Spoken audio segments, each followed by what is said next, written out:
Hello there, internets.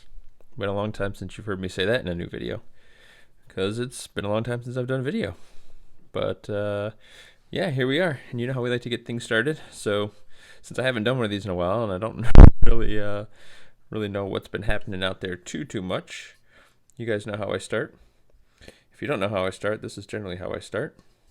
This is from a local brewery, Heinsberg, Vermont, plush double IPA, 8%.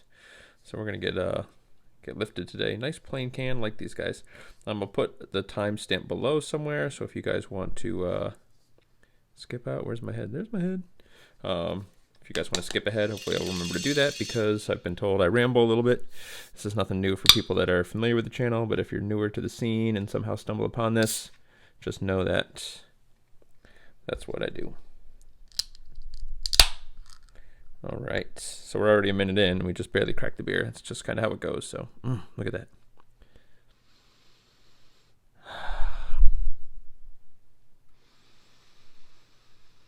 Very floral. Obviously kind of citrusy. Ooh, that's really good. That is not bitter at all. Hang on.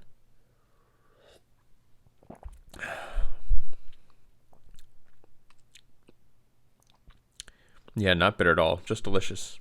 Yeah, kind of floral.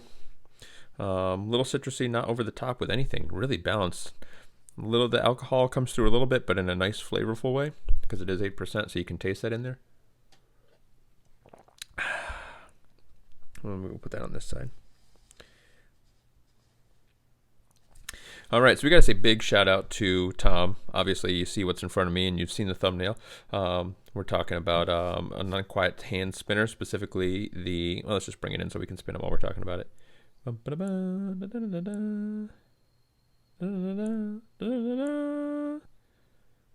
Yes, this is the Abacus, and it's 60 frames per second, 1080p glory. Now, it was a while ago. So I guess, yeah, we should, didn't take too long to get into the spinner review. We should kind of talk about where I've been, just in relation to, it's been a little while, and especially lately that I'm recording this video, what's the date here? You see that, April 23rd.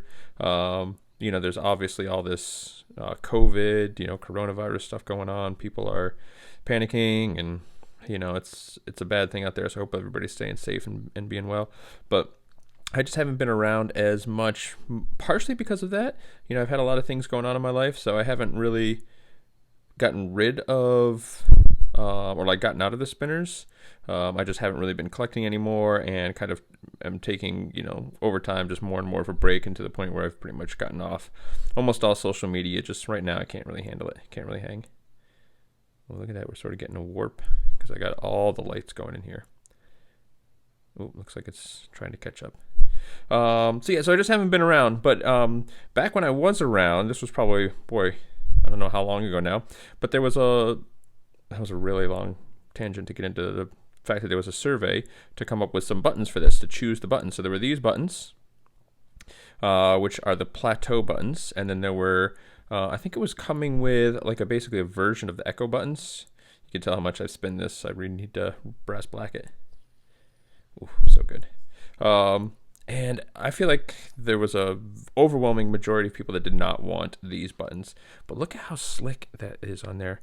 Now, I should say as well, this is the prototype version that Tom sent me. So I did put it in the tumbler and gave it a nice fine stone wash. You can still see some kind of lines in there. But this has definitely seen some use. But these buttons are just so good. So let's just take a closer look at the buttons, because I think that's what I really want to focus on with this guy. Maybe not really focus on, but that's what we're going to talk about to start. So they've got a very slight concave. We're talking very slight.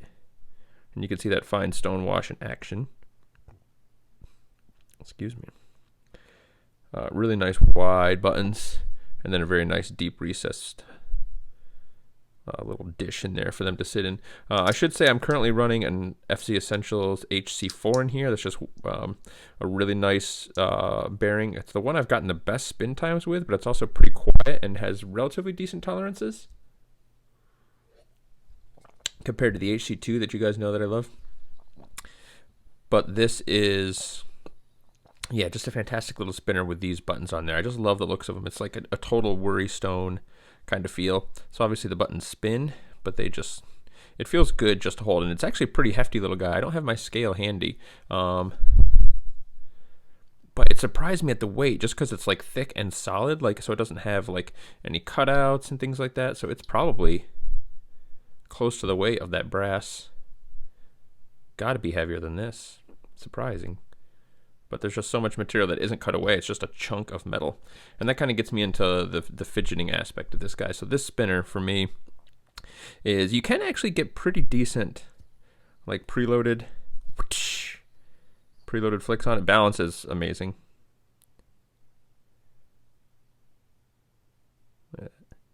I mean, it's Unquiet Hands. What do you expect? We expect perfection, and you know what? That Tom delivers that for us. I'm at kind of a weird angle, so it's hard to like hold it on there, but look at no shake outside of the shake of my hand. Well, let's just look at it. Let's just appreciate it. Would you look at it? So good.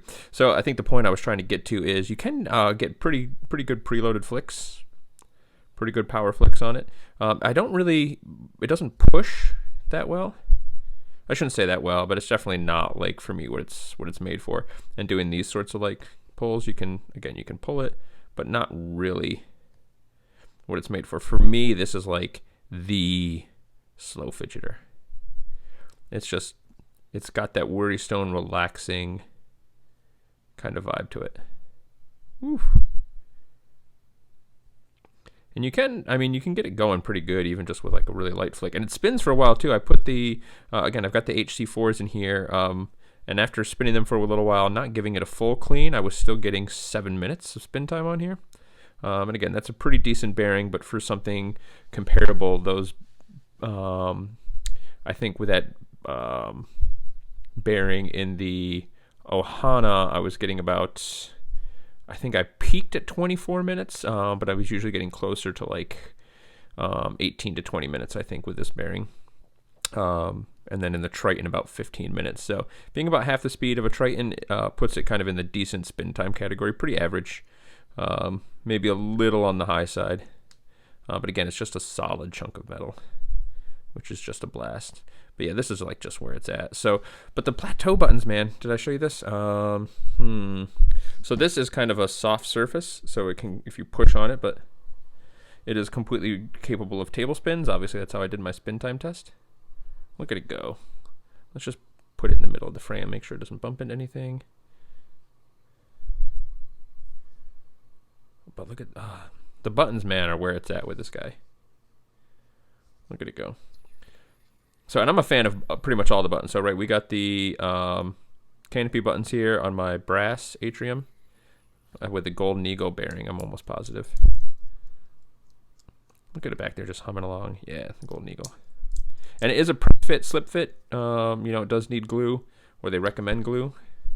I think I put it in and it almost didn't feel like it needed glue, at least in this one. But, you know, we've got the cupola buttons. We got the arcade with the cupolas. We got the echo buttons. And this has a nice noisy bearing. I like the feedback in this because of the way it's lifts up. You can really get some good preloaded flicks on there. So, and then you got the, I think these are just called the Sage buttons. Nice little bar stuff. Oh, the stuff they do is so good. But look at that guy back there, just looking good. And something else too with the, especially with the stone wash. I would imagine you'd get the same effect with like a mirror polish. But watch when this spins. Again, it almost sort of looks like liquid because you don't really notice.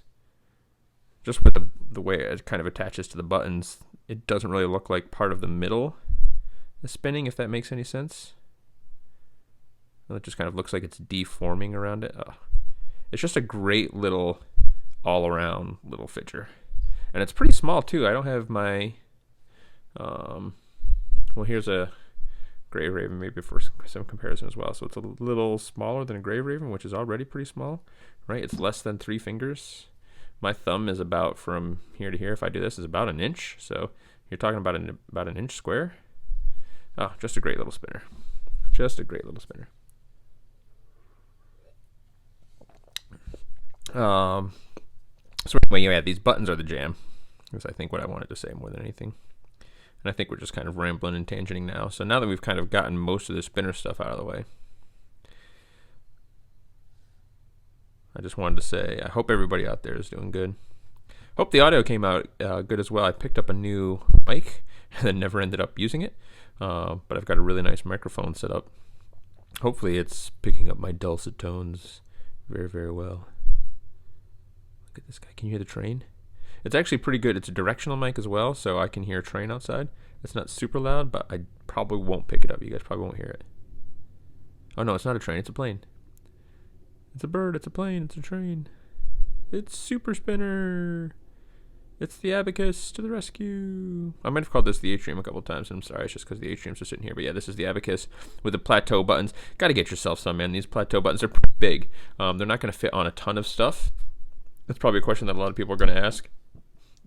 And again, they're just, they're just large. They're 24 millimeters. Again, I don't have my scale with me. All the information will be on the website, which will be linked below. But yeah, there you have it, internet. I think that's really all there is to say. That's all the news. It's fit to print and all that good stuff. I think that now's the perfect time, if you know me and my channel, to say first things first, but I kind of want to just ramble on, but, you know, it's been a while. There it is.